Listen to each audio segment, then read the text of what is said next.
A 17th-century monk wrote a secret code for the end of the world. Why? The year is 1665. Europe teeters on the brink. Plague ravages London. The Great Fire is just around the corner.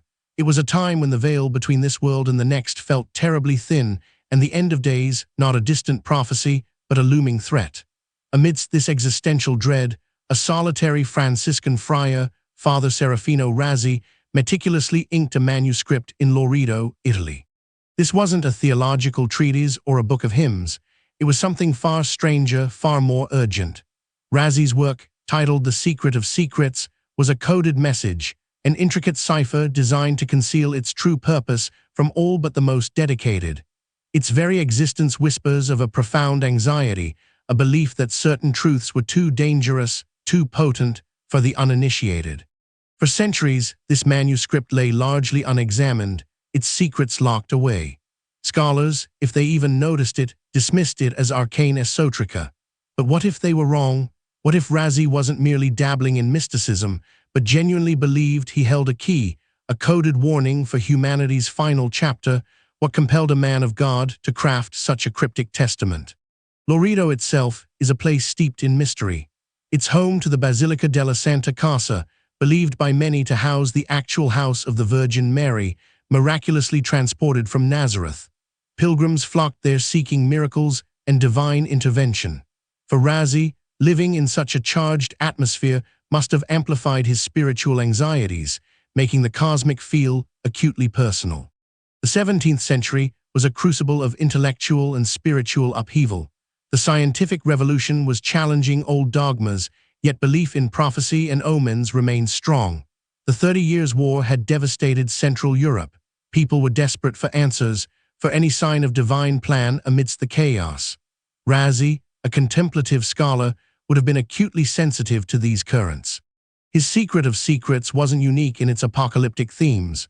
Many prophets and mystics throughout history have claimed insight into the end times, but Razzi's approach was distinct.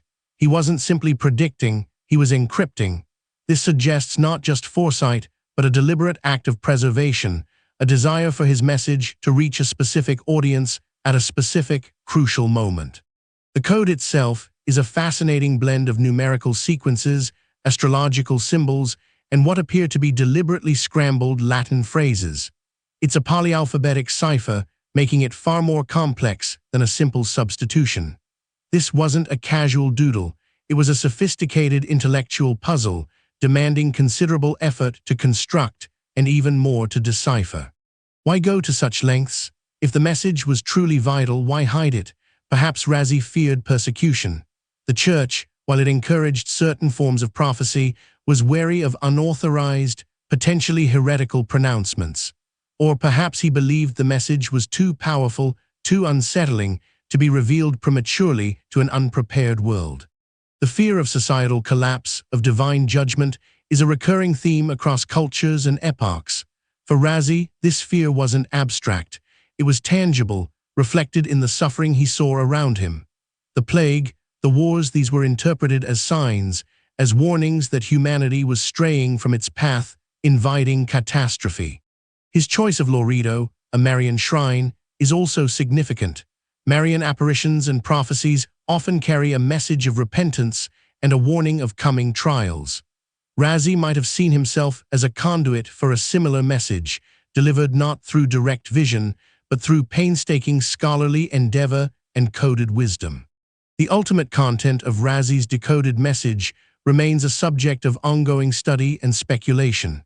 Early attempts at decipherment hint at predictions of political upheaval, religious schism, and even astronomical events. It's not a simple X will happen on Y date, but rather a complex tapestry of warnings and symbolic guidance.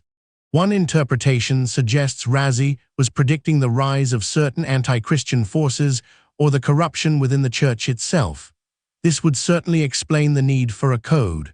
Critiquing powerful institutions, especially the Church, in the 17th century was a dangerous game, often leading to imprisonment or worse.